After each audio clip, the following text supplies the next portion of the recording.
Salut Alexandre. Salut, salut. Eh bien, on est content de t'avoir au Festival du Livre de Marseille 2020. Tu devais être là en présentiel. Je vois tes danseuses derrière. Tu es en présentiel et tu es le coprésident de notre Festival 2020. On t'en remercie. Et ben voilà, on est désolé de ne pas t'avoir.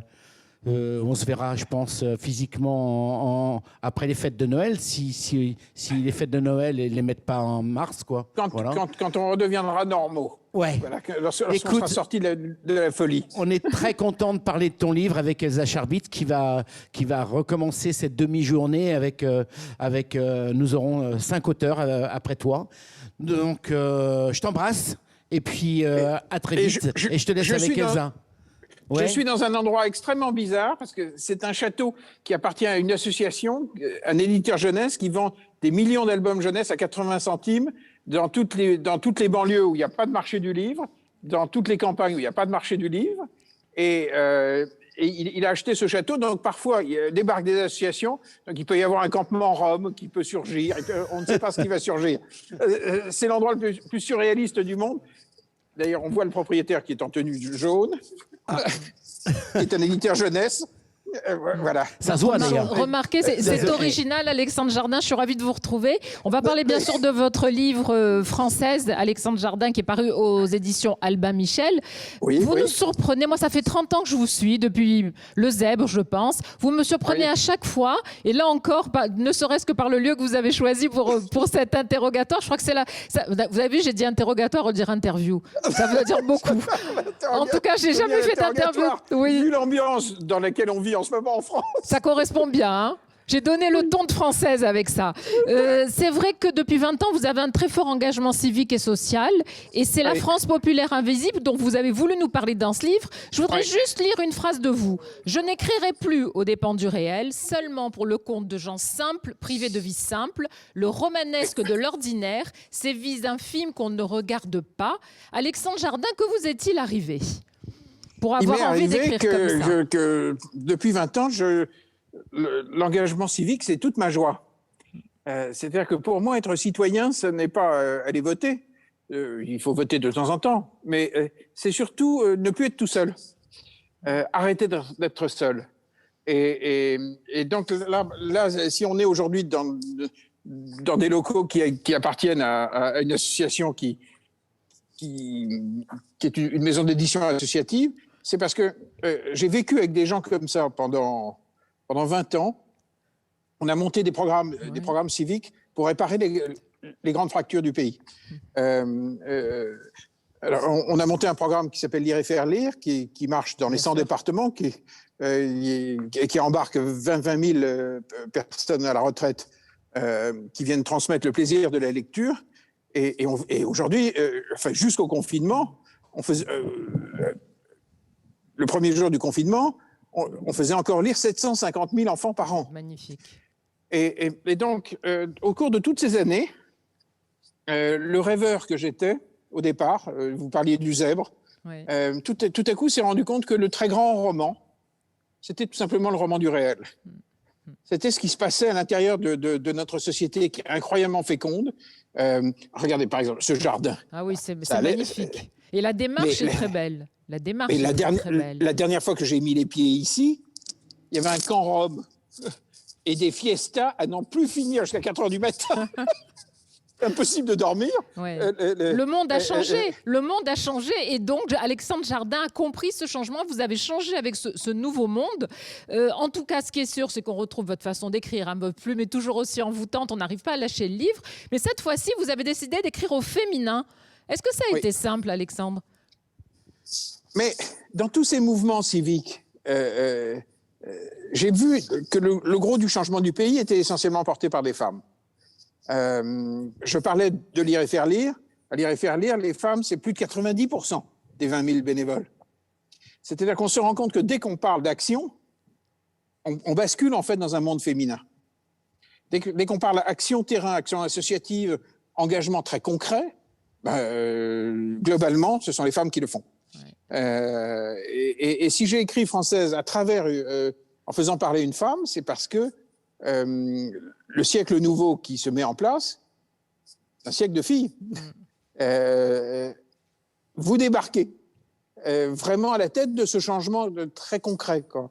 Et donc, dépeindre une société totalement fracturée, qui est à la fois au bord du désespoir, Oui. et en même temps qui fabrique L'initiative. de l'espoir, Mhm. ça ne pouvait pas être raconté autrement que par une femme qui parle à la première personne. Mais c'est simple, quand le jeu est un autre cette fois-ci, ça a été simple pour vous de vous glisser dans ce personnage, d'avoir les visions et les analyses que devrait avoir une femme. Et c'est réussi d'ailleurs, mais est-ce que ça a été simple pour vous, ce travail d'écriture? Surtout les scènes de jouissance. Là, je savais de quoi parlait une femme. Écoutez, en tout cas, ça fonctionne. Hein, quand on lit, on ne se dit pas que c'est un homme qui a écrit ça.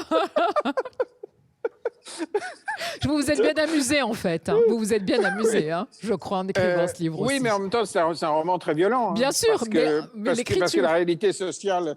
Mon Dieu, On les ils sont voit dans un passer, état... ils repassent. Non, mais c'était aussi un roman jubilatoire parce que, par moments, au fond, plus l'être humain est coincé dans des situations sociales infernales, plus il a besoin de vivre. Bien sûr, et de rire. Oui, de rire. Bien sûr. D'ailleurs, si on est là, c'est parce qu'on est en train de préparer une comédie musicale. Parce que, forcément, une fois qu'on nous aura écrasé la tête avec des interdits partout, il y a un moment où le besoin de vivre et de bondir vers la joie va reparaître en France. Absolument. Pour gifler la laideur du monde, comme dit votre héroïne? Je suis assez pour. Elle n'arrête pas de balancer des baffes. Voilà mes auteurs, mes co-auteurs. Elle balance des baffes, mais parce qu'elle a reçu beaucoup de coups. On ne va pas tout raconter, mais c'est aussi pour ça qu'elle est violente. Voilà, mais elle les rend. Il y a un moment, elle n'est pas dans une position de victime. Elle a le courage d'être. Et je voulais aussi, dans Française, montrer une héroïne qui n'a pas de surmoi. C'est-à-dire on est tous plus ou moins contenus, plus ou moins... Elle ne se retient pas. Lorsqu'elle veut un homme, elle le veut. Et je voulais qu'on sorte de la lecture de ce livre avec une envie mais furieuse d'exister. Au moment même où toute la société nous demande de confiner nos désirs, de confiner nos élans, de confiner notre... et au moment où toute la société est en souffrance. Je dis ça parce que là, on rigole, mais... C'est pas toujours rigolo, je suis d'accord. J'ai eu hier une amie qui est bénévole dans une association qui répond au téléphone pour toutes les situations en détresse de gens qui sont au bord du suicide. Et elle me disait que hier soir, entre 22h et 23h30, elle a eu 3 cas. Tellement la société est en... Enfin, les gens sont dans des situations ingérables. Absolument. Ingérables. Absolument. Avec des situations de solitude extrême. Et c'est comme si notre technostructure prenait des décisions qui oublient les êtres, qui oublient les besoins fondamentaux des êtres, en ayant les yeux uniquement rivés sur une seule courbe. Mais ils ont juste oublié la courbe des suicides, la courbe des désespoirs, la courbe des faillites. Et qui s'accentue avec ce deuxième confinement, on le sait, on a les chiffres, les études le prouvent. Il y a 3 sœurs qui charpentent votre livre. Il y a bien sûr Kelly, donc c'est elle qui mène le récit. J'allais dire Kelly, c'est vous, hein, voilà, à peu près. Elle est indescriptible. C'est moi en mieux, parce que c'est moi en fille. Alors parlez-nous d'elle, parce que c'est une effrontée qui est victime et battante à la fois, et c'est ce qui fait bien sûr tout son intérêt. Je l'ai dit, qui gifle la laideur du monde, mais moi je voudrais que vous nous décriviez au début comment elle est née dans votre esprit, Kelly. J'aime furieusement la capacité qu'ont certaines femmes à ne pas être contenues. Je trouve très très beau les moments de liberté des femmes. Et donc je voulais écrire sur une femme comme ça. Quand une femme s'autorise à être, tout à coup ça me passionne. Tout à coup, et Kelly, c'est ça. Et puis elle a un effet contagieux. Depuis la sortie du livre, je n'ai pas arrêté de recevoir du courrier de femmes qui se disaient, mais au fond, si je m'autorisais ça. Il y avait une lettre très belle d'une femme québécoise, par exemple, qui disait française, et une vieille dame, et qui me dit, j'ai toujours voulu voyager, mon mari ne voulait pas. Et j'ai posé le livre et je suis allé jusqu'à Vancouver en train, en partant de Montréal, seule. Elle avait 84 ans.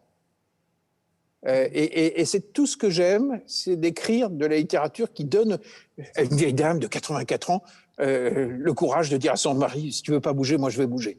Ouais. Je vais exister. Ouais. Et elle est partie avec sa valise roulante à 84 ans. Et tant que les livres peuvent provoquer ça, j'en écrirai. C'est une façon d'autoriser. C'est vrai, quand on lit ce livre, on se dit, bah, Oui. tiens, elle aussi, elle pense ça. Dans certaines Oui. situations, on se retrouve tous, évidemment. Alors, il y a 3 sœurs. Il y a Cerise. Bon, elle voit la vie en rose, mais bon, jusqu'à ce qu'on lui pique son mari quand même. Il y a Cindy qui va mettre un voile et qui va partir épouser son amoureux islamiste en Syrie.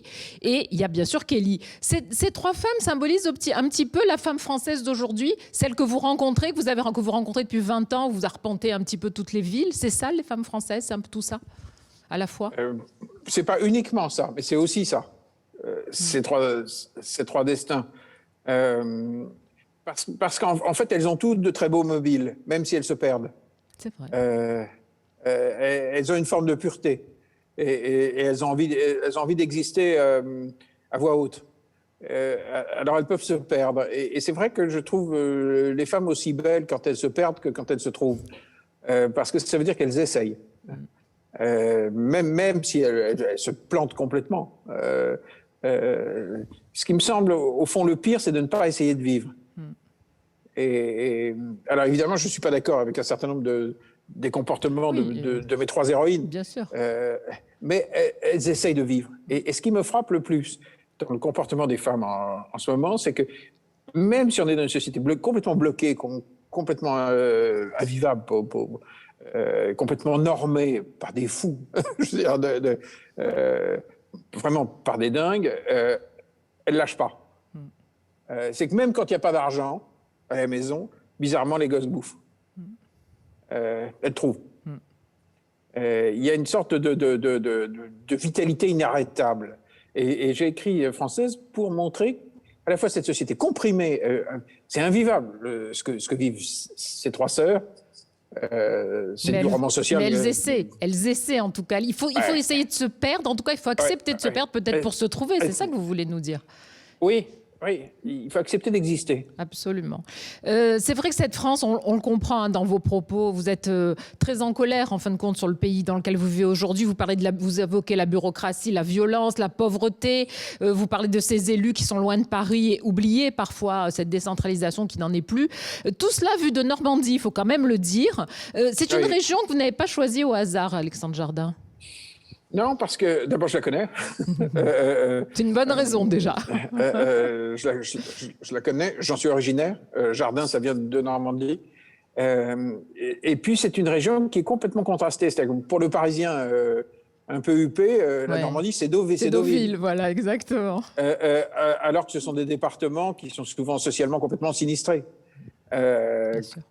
Complètement à la ramasse. Et puis en même temps, c'est un territoire qui a une très forte identité. Et là, vous êtes à Marseille. Vous êtes dans un endroit de France où il y a des très plus fortes forte identité, oui. Je veux dire, or, la France des territoires, c'est ça.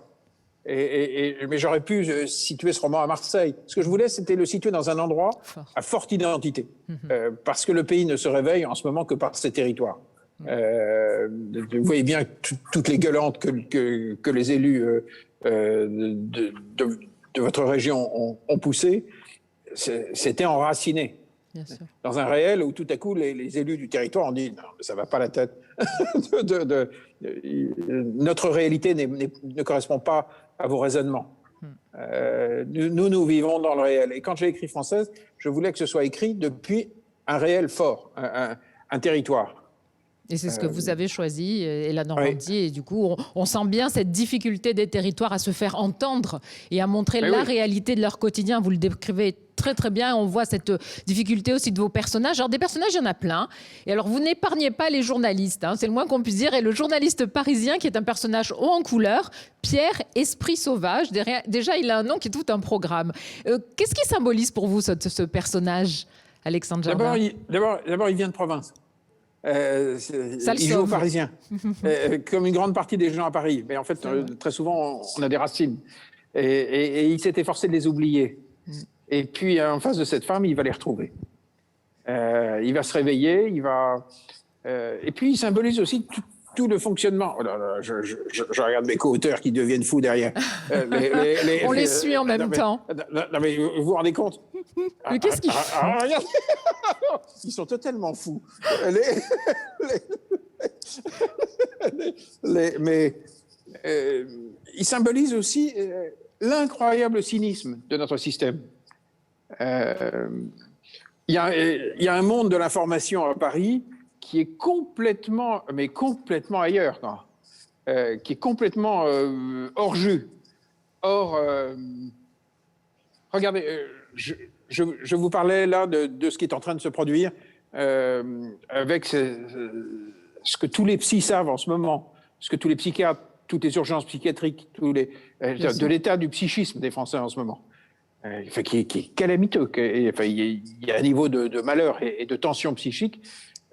Merde, est-ce que ça fait la une? On commence à en parler un petit peu depuis quelques jours, mais c'est vrai que c'était à bas bruit. Est-ce que ça fait la une?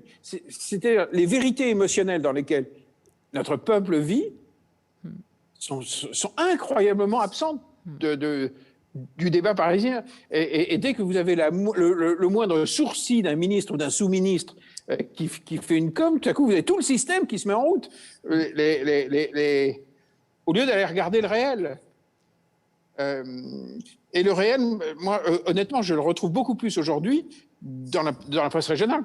Oui, c'est un peu cette presse, c'est un peu ce petit monde germano-pratin que vous décrivez. Et heureusement, il y a tout le reste de la France. Heureusement qu'il y a tout le reste. Tout le reste. Et en écrivant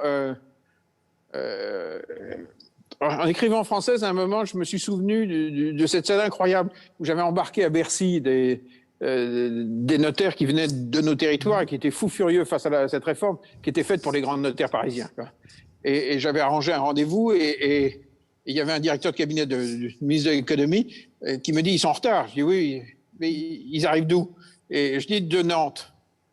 Et le type qui était, je veux pas dire qui était le ministre de l'économie, mais le type me regarde et il me dit ils habitent Nantes. Je dis oui. Il me dit à l'année. C'est mieux vaut en rire, mais c'est triste d'entendre ça. Tout à coup, je me suis dit, mais c'est pas possible, quoi. Non, mais c'est un monde de fous, quoi. À l'année. Oui, je dis, il se trouve que sur les 66 millions, il y en a 64 qui habitent en l'année vivent pas à Paris. C'est vrai.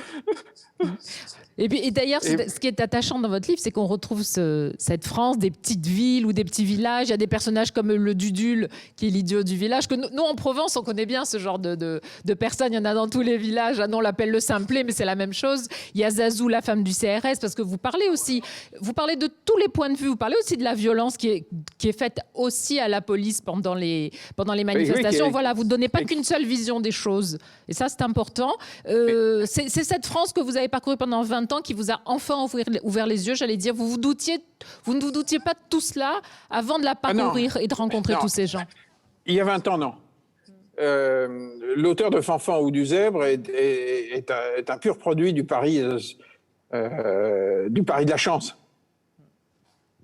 Et c'est vrai que tant que je n'avais pas mis le nez dehors, non pas en me baladant, mais en agissant avec, ça change tout, hein. De monter des actions concrètes avec les gens, ça n'a rien à voir avec le fait de se balader pour leur rendre visite. Bien sûr. D'abord, je n'imaginais pas la vitalité de mon pays.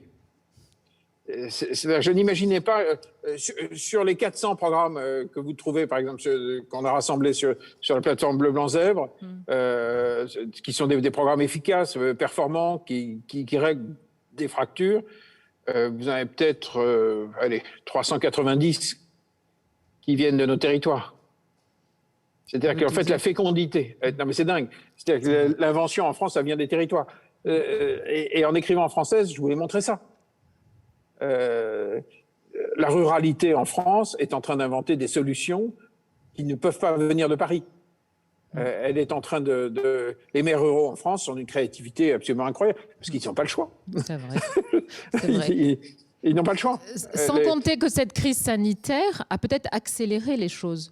On s'est encore plus tourné ou retourné sur ce qui est les territoires, sur ce qui est la ruralité, parce qu'il a fallu faire du local, quoi, tout simplement. Donc on a aussi changé. Peut-être que ça va être un mal pour un bien, Alexandre Jardin. Mais de toute façon, en sortant, il faudra que le pays mette une pression inouïe sur Paris. Nous devons passer à une décentralisation sérieuse. Je vais vous prendre un exemple tout bête. Lorsque Paris décide de fermer les restaurants, et les bars et les restaurants, en fait, lorsque ces gens prennent cette décision, eux, ils voient la coupole à Paris. Ils voient les brasseries de Paris.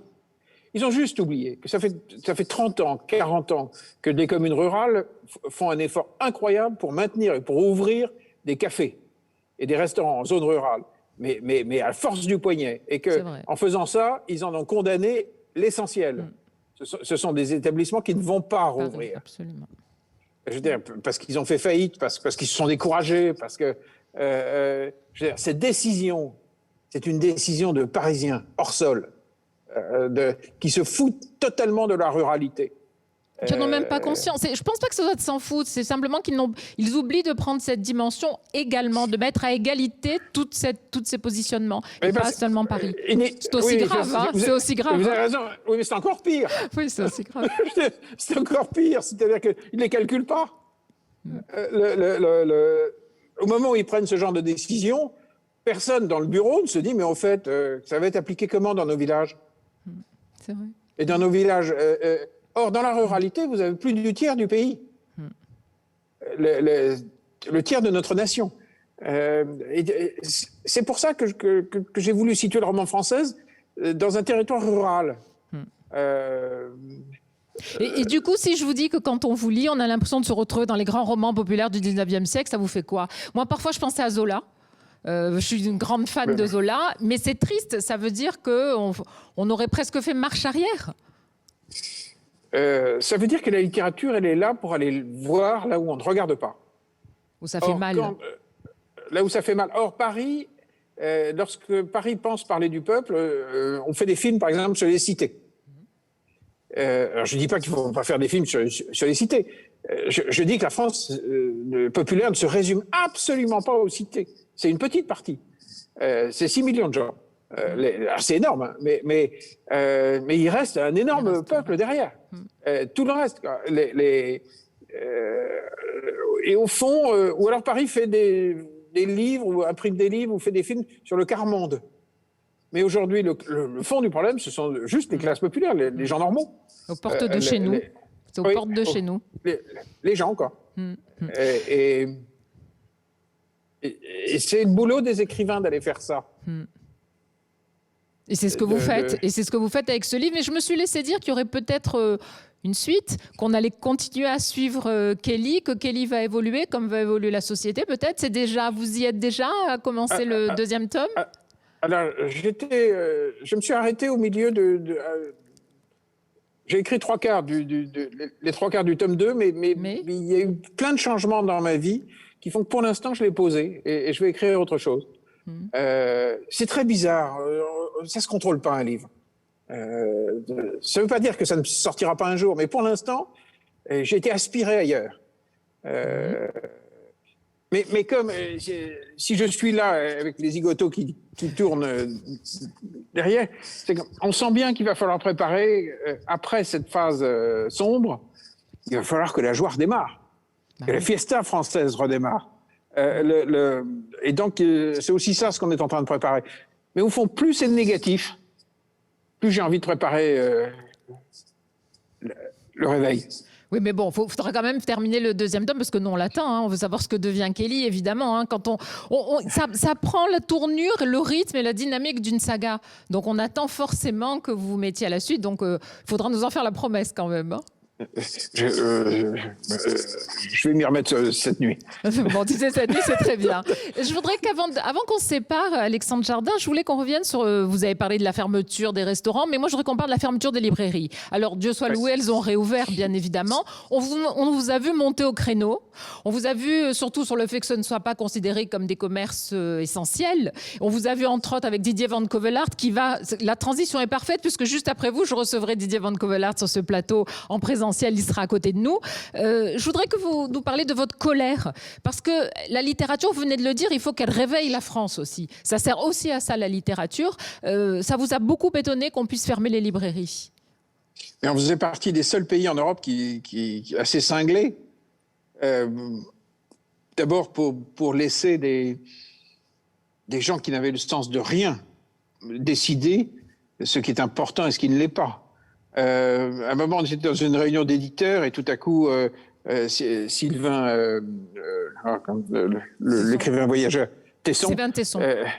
Tesson, tout à coup, a dit j'ai beaucoup voyagé. La plupart des peuples, lorsqu'ils ont besoin de déterminer ce qui est de première nécessité ou pas, se tournent vers les prêtres, vers les philosophes, vers les savants. Il dit chez nous, on s'est tourné vers les bureaucrates. Et ça aboutit à ces décisions de dingue. Mais de dingue. La France, pendant des semaines et des semaines, c'est déshonoré. D'un coup, on a mis des bâches dans les monoprix sur les livres. Non mais, donc, il n'était absolument pas question qu'on se couche. Et c'est vrai qu'avec des gens comme Didier, que vous allez interviewer, on s'est mis en campagne. On a fait en sorte que le secteur que toute la filière puisse vraiment faire des propositions très concrètes à l'État pour préparer la réouverture. Et puis on leur a mené une guerre de manière à ce qu'il ne leur passe même pas par la tête de recommencer ce genre de conneries. Parce que si les librairies n'avaient pas réouvert là, or c'était pas du tout prévu. C'était fini d'une grande partie de la librairie indépendante, donc des petits éditeurs, donc des auteurs. Enfin, comme c'est un secteur qui fait 25% de son chiffre en novembre-décembre, tout explosait. Et comme ils étaient dingues, ils avaient décidé que le click and collect allait suffire. Mais ça rapportait de 10 à 15% des revenus du libraire. Ça ne payait pas les loyers des libraires.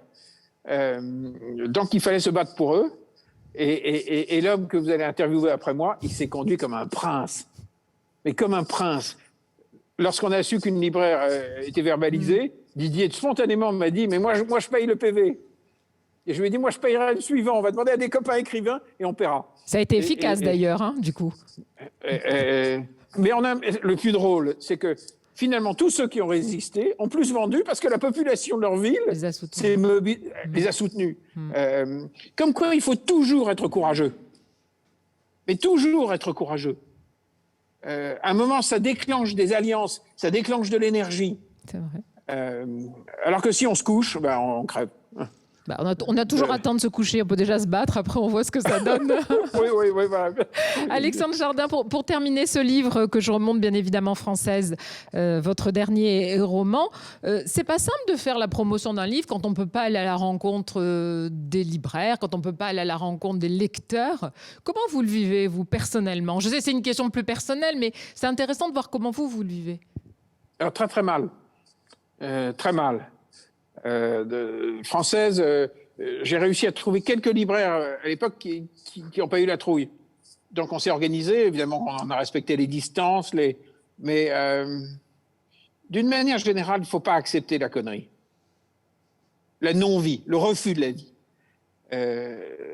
C'était d'autant plus cinglé qu'une librairie est un endroit qu'on peut sécuriser. C'est pas Woodstock.